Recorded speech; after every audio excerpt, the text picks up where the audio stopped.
Now, pregnancy and breastfeeding. I talked about it last week, but I'm going to tell you very quickly. Pregnancy. If the pregnant woman or breastfeeding mother fears on herself harm, her own health, let's say she developed diabetes from pregnancy, because that can happen. Severe vitamin D deficiency.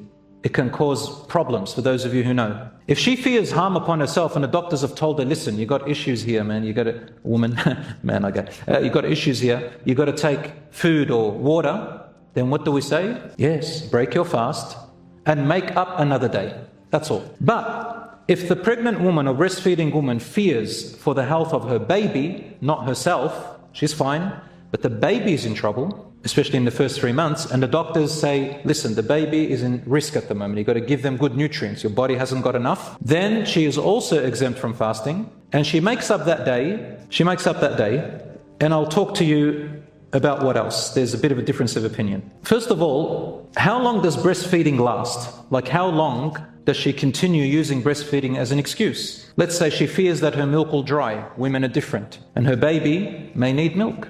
And sometimes I might say, well, I'll change it to formula. No. If Allah has given you milk and you're able to lactate and feed the child, continue feeding from yourself. And it is a highly recommended act. In fact, in Bukhari, Imam al-Bukhari has collected hadiths which scholars have said it's even wajib. It's an obligation on a wife who is able to breastfeed without harm to continue for 30 whole months. So how long is 30 months? 2 Ramadans. 2 years almost. 2 Ramadans. She has 2 Ramadans exempted if she fears that her child will not have enough nutrients from her milk. Even if the child's eating but needs the milk. After the 2 Ramadans, that's it. She can't. Even if she's still breastfeeding, she's only got 30 months. That's according to the Quran, 30 shahra. How long does pregnancy exemption last? According to medical advice, or when there is no more potential harm risk on the mother or on the child. So the whole 9 months, depending on each case. Some mothers, when they're pregnant, they have something called hyperemesis. They vomit more, they get dizzy more, they need medications, heavy medications. Some of them take medications that cancer patients take, from how serious it is.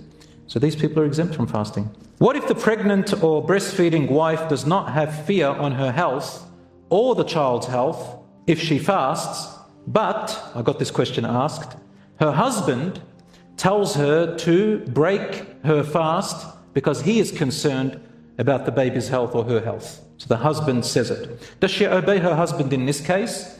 The answer is, this is decided by medical professional advice, not her husband's instructions. Why? Because fasting Ramadan is an obligation, it's a fard. It's not like voluntary fasting. If it was voluntary fasting, I'd say listen to your husband.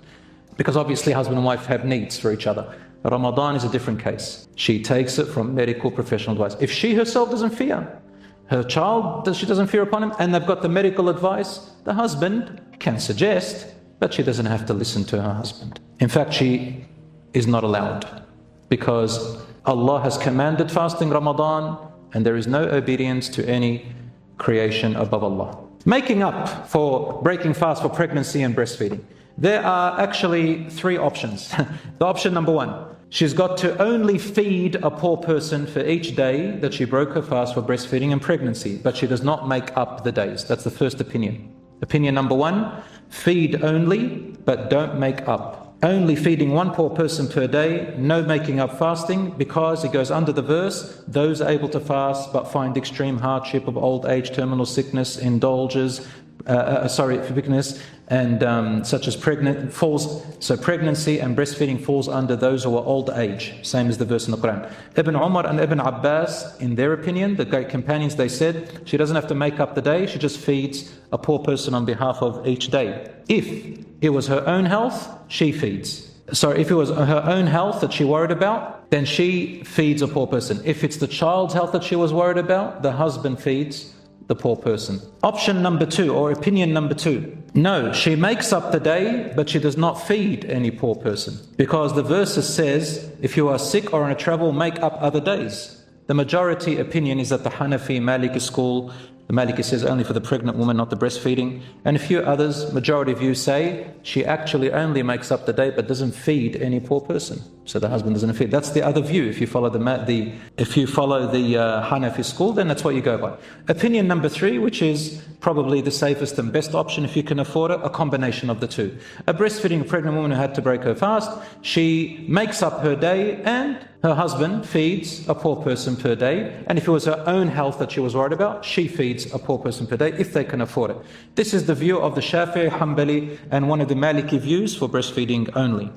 So, making up is the correct view of nearly all scholars today and some of the past. Feeding is preferred, feeding a poor person is the view if the financial ability of the husband or the wife is able to do it. Because it goes under the verse about temporary sickness, since pregnancy and breastfeeding is temporary case, not permanent like old age and terminal illness, and feeding is preferred because of the verse, hasten and race to Jannah.